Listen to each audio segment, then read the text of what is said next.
I didn't choose radio men right off the bat. I was undesignated.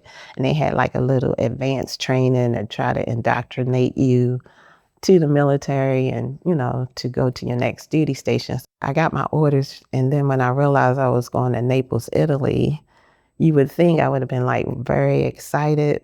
But at the time, I wasn't ready. Being that I was in the military, I couldn't say no. So I went. I worked for a Commodore. It was like service for the Sixth Fleet. Some people I'd met in boot camp and knew that were undesignated.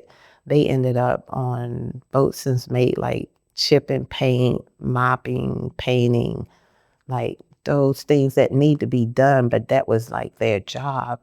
Whereas they kept their word with me and actually let me go on the job training for yeoman, which is like administration. I worked in that division, and then I worked in logistics as a supply storekeeper for a couple of months.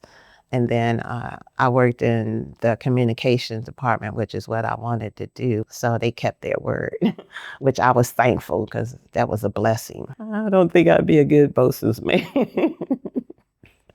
I had a roommate that when I got there, she saw me struggling. She was like, I see you look like you're sad and you're struggling. So won't you just come and hang out or whatever? We would go to different places, Ishka, Capri, just going out. And then I realized like, hey, people spend a lot of money to come here and you sitting here, complaining about being in Italy, and people would be dying to go to Italy. So, when I got the right perspective and changed my thinking, it turned out to be pretty good. I felt some shaky when I heard all these people running in the hall, and I was like, what is going on? So I got out of bed, went to the door, and asked my neighbor, who was military policeman, what's going on? He was like, you need to get out. You need to get out now. And so people, typical Italian situation, everybody trying to get out of the parking lot at the same time, but nobody's directing traffic. So we're just sitting stuck in the parking lot.